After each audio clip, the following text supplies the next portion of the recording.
They remind me of the Gadarene swine, Mildred Payne remarked. Interrupting his scrutiny of the crowded beach below the cafeteria terrace, Roger Payne glanced at his wife. Why do you say that? Mildred continued to read for a few minutes and then lowered her book. Well, don't they? She asked rhetorically. They look like pigs.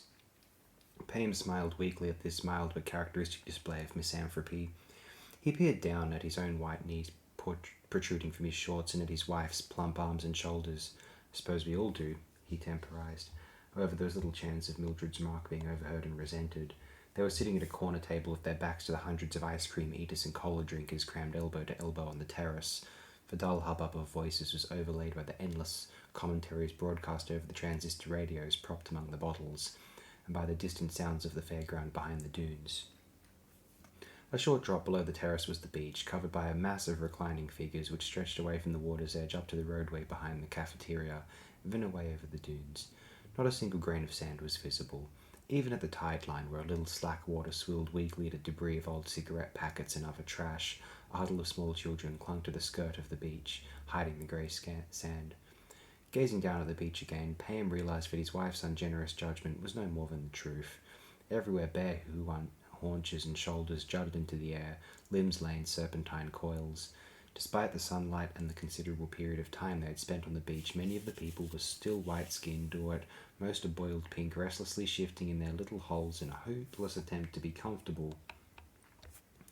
Usually the spectacle of jostling, overexposed flesh with its unsavory bouquet of stale suntan lotion and sweat looking along the beach as it swept out to the distant cape. Pam could almost see the festering corona, sustained in the air by the babble often thousand transistor radios, reverberating like a swarm of flies, would have sent him hurtling along the first inland highway at 70 miles an hour, but for some reason Pam's usual private distaste for the general public had evaporated. He felt strangely exhilarated by the presence of so many people. He had calculated that he could see over 50,000 along the 5-mile stretch of beach, and found himself unable to leave the terrace, although it was now 3 o'clock and neither he nor Mildred had eaten since breakfast.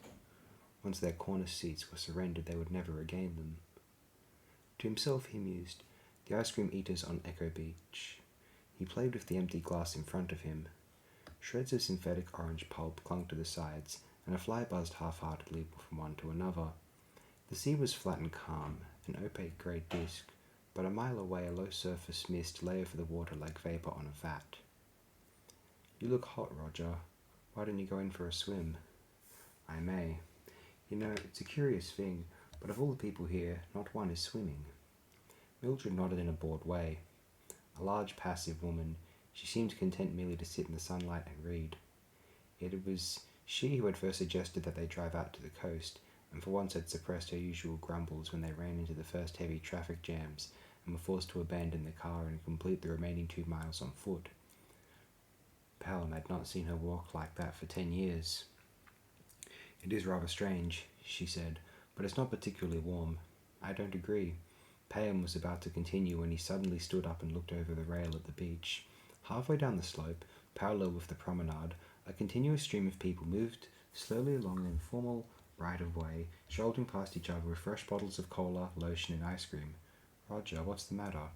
Nothing. I thought I saw Sherrington. Pelham searched the beach. The moment of recognition lost. You're always seeing Sherrington. That's the 4th time alone this afternoon. Do stop worrying. I'm not worrying. I can't be certain, but I felt I saw him there. Reluctantly, Pelham sat down, edging his chair fractionally close to the rail. Despite his mood of lethargy and vacuous boredom, an indefinable but distinct feeling of restlessness had preoccupied him all day. In some way associated with Sherrington's presence on the beach, this uneasiness had been increasing steadily. The chances of Sherrington, with whom he shared an office in the physiology department at the university, actually choosing this section of the beach were remote. And Payne was not even sure why he was so convinced that Sherrington was there at all.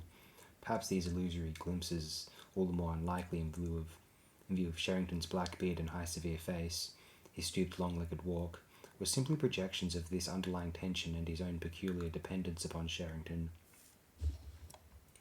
However, the sense of uneasiness was not confined to himself. Although Mildred seemed immune, most of the people on the beach appeared to share this mood with Payham. As the day progressed, the continuous hubbub gave way to more sporadic chatter.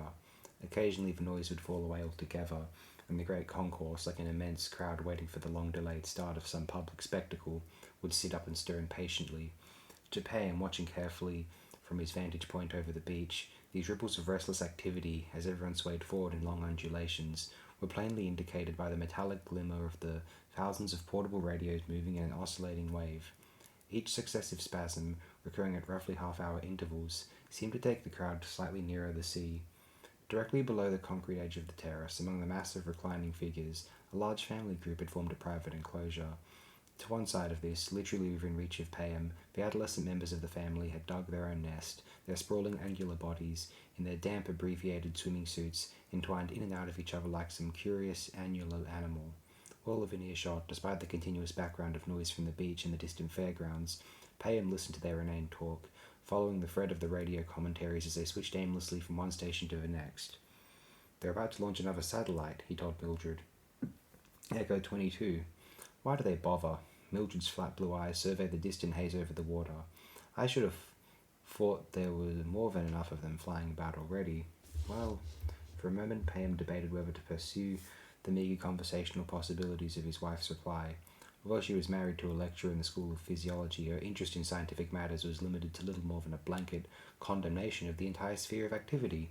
His own post at the university she regarded with painful tolerance, despising the untidy office, scruffy students, and meaningless laboratory equipment. Payam had never been able to discover exactly what calling she would have respected. Before their marriage, she maintained what he later realized was a polite silence on the subject of his work.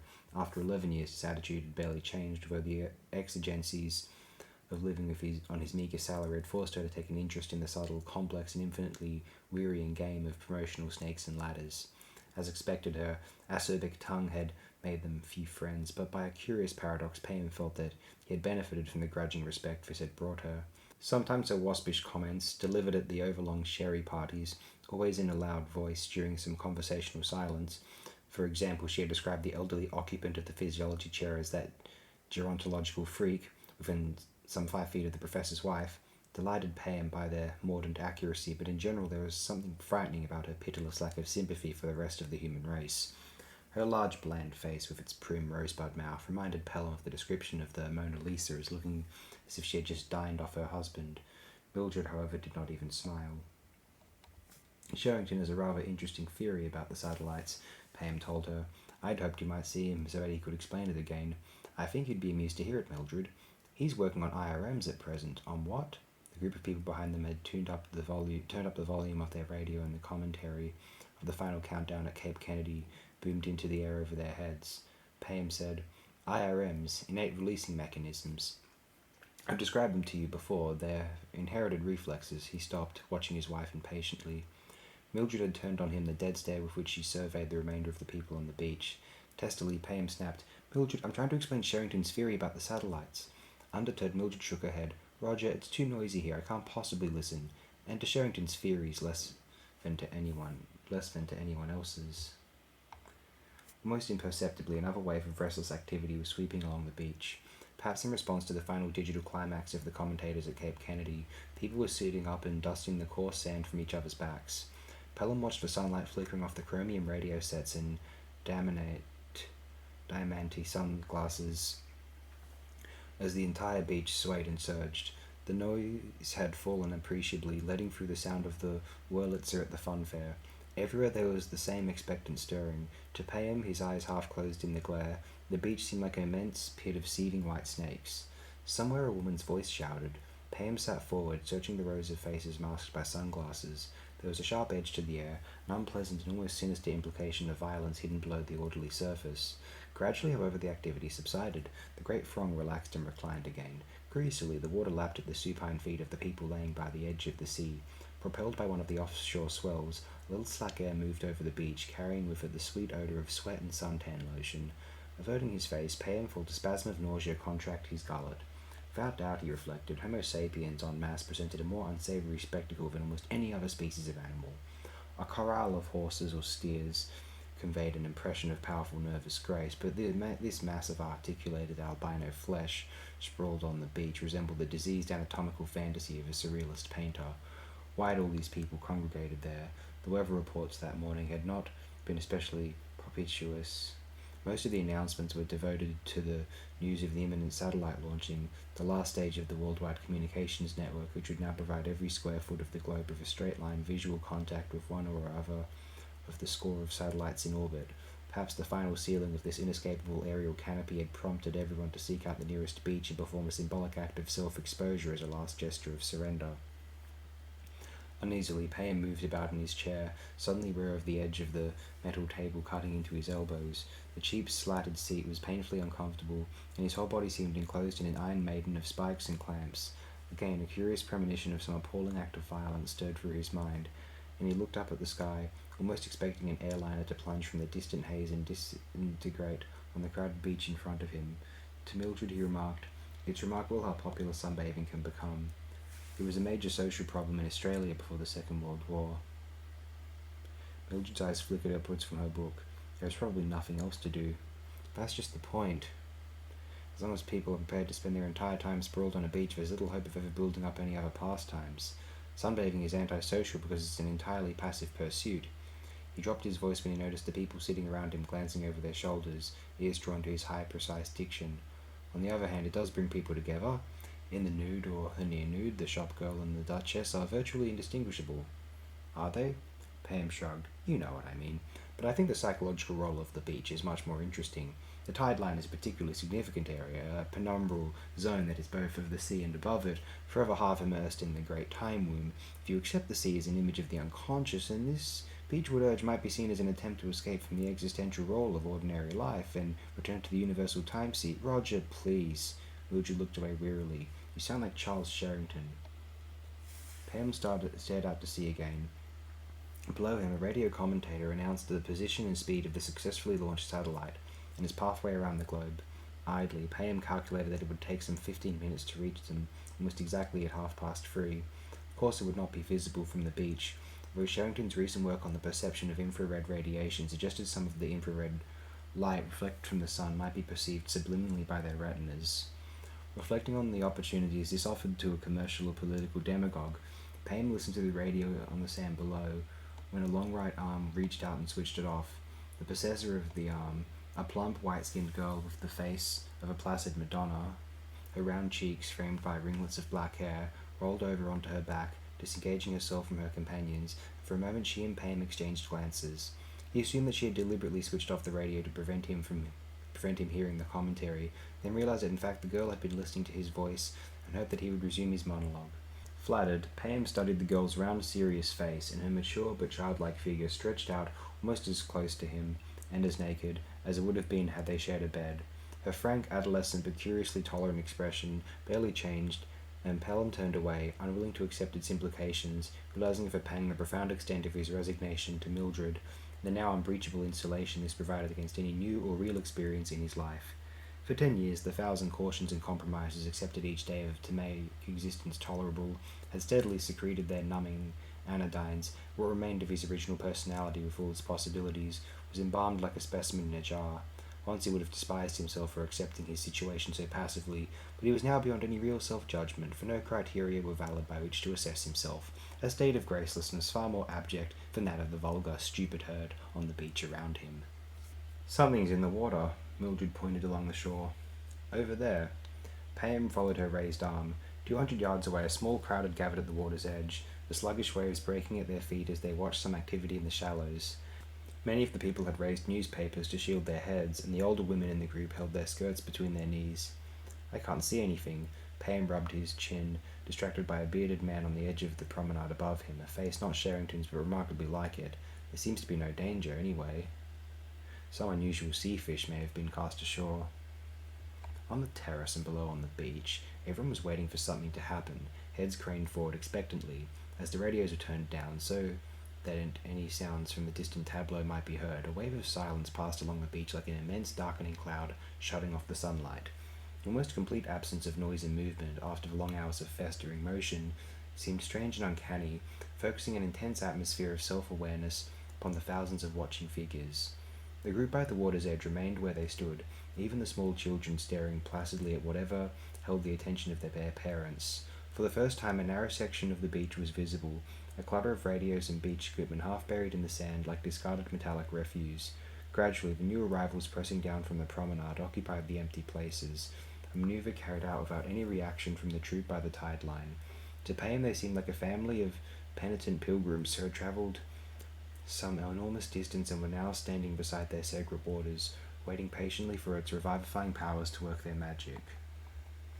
"What is going on?" Payne asked, when after several minutes there was no indication of movement from the waterside group. He noticed that they formed a straight line, following the shore rather than an arc. "They're not watching anything at all."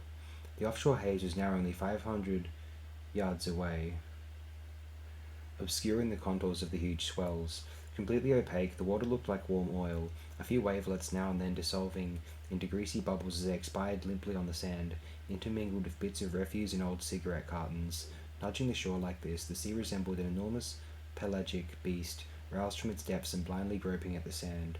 "Mildred, I'm going down to the water for a moment." Payne stood up. "There's something curious." He broke off, pointing to the beach on the other side of the terrace. "Look, there's another group. What on earth?" And again, as everyone watched, this second body of spectators formed by the water's edge 75 yards from the terrace.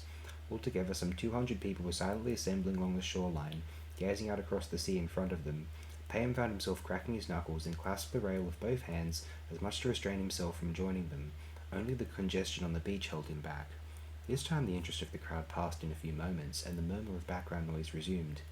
"Heaven knows what they're doing." Mildred turned her back on the group. "There are more of them over there. They must be waiting for something." Sure enough, half a dozen similar groups were now forming by the water's edge, at almost precise 100-yard intervals. Payne scanned the far ends of the bay for any signs of a motorboat. He glanced at his watch. It was nearly 3:30. "They can't be waiting for anything," he said, trying to control his nervousness. Below the table, his feet twitched a restless tattoo, gripping for purchase on the sandy cement.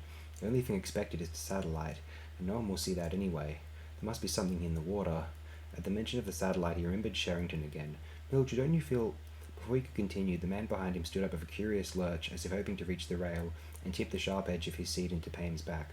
For a moment, as he struggled to steady the man, Payne was enveloped in a rancid smell of sweat and stale beer. He saw the glazed focus in the other's eyes, his rough unshaved chin and open mouth like a muzzle, pointing with a sort of impulsive appetite towards the sea. The satellite! Freeing himself, Payne craned upwards at the sky. A pale impassive blue, it was clear of both aircraft and birds, or they had seen gulls 20 miles inland that morning, as if a storm had been anticipated. As the glare stung his eyes, points of retinal light began to arc and swerve across the sky in epileptic orbits. One of these, however, apparently emerging from the western horizon, was moving steadily across the edge of his field of vision, boring dimly towards him. Around them, people began to stand up, and chairs scraped and dragged across the floor. Several bottles toppled from one of the tables and smashed on the concrete. "Mildred!" Below them, in a huge disorganized melee extending as far as the eye could see, people were climbing slowly to their feet. The diffused murmur of the beach had given way to a more urgent, harsher sound echoing overhead from either end of the bay. The whole beach seemed to writhe and stir with activity, the only motionless figures those of the people standing by the water. These now formed a continuous palisade along the shore, shutting off the sea. More and more people joined their ranks, and in places the line was nearly 10 deep. Everyone on the terrace was now standing. The crowds already on the beach were being driven forward by the pressure of new arrivals from the promenade, and the party below their table had been swept a further 20 yards towards the sea. "Mildred, can you see Sherrington anywhere?" Confirming from her wrist watch that it was exactly 3:30, Payne pulled her shoulder, trying to hold her attention. Mildred returned what was almost a vacant stare, an expression of glazed incomprehension. "Mildred, we've got to get away from here." Hoarsely he shouted, "Sherrington's convinced we can see some of the infrared light shining from the satellites. They may form a pattern setting off IRMs laid down millions of years ago when other space vehicles were circling the Earth. Mildred." Helplessly they were lifted from their seats and pressed against the rail. A huge concourse of people was moving down the beach, and soon the entire 5-mile-long slope was packed with standing figures. No one was talking, and everywhere there was the same expression, self-immersed and preoccupied, like that on the faces of a crowd leaving a stadium.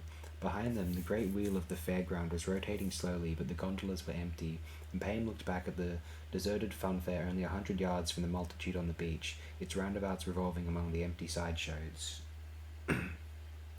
Quickly, he helped Mildred over the edge of the rail, then jumped down onto the sand, hoping to work their way back to the promenade. As they stepped around the corner, however, the crowd advancing down the beach carried them back, tripping over the abandoned radios in the sand. Still together, they found their footing when the pressure behind them ceased. Steadying himself, Pam continued. Sherrington thinks Cro-Magnon man was driven frantic by panic, like the Gadarene swine. Most of the bone beds have been found under lake shores. The reflex may be too strong. He broke off. The noise had suddenly subsided as the immense congregation, now packing every available square foot of the beach, stood silently facing the water. Pam turned towards the sea, where the haze, only 50 yards away, edged in great clouds towards the beach. The forward line of the crowd, their heads bowed slightly, stared passively at the gathering billows. The surface of the water glowed with an intense luminous light, vibrant and spectral, and the air over the beach, grey by comparison, made the lines of motionless figures loom like tombstones. Obliquely in front of Pam, 20 yards away in the front rank, stood a tall man of a quiet meditative expression, his beard and high temples identifying him without doubt. "Sherrington," Pam started to shout. Involuntarily he looked upwards to the sky and felt a blinding speck of light singe his retinas. In the background, the music of the funfair revolved in the empty air. Then, with a galvanic surge, everyone on the beach began to walk forward into the water.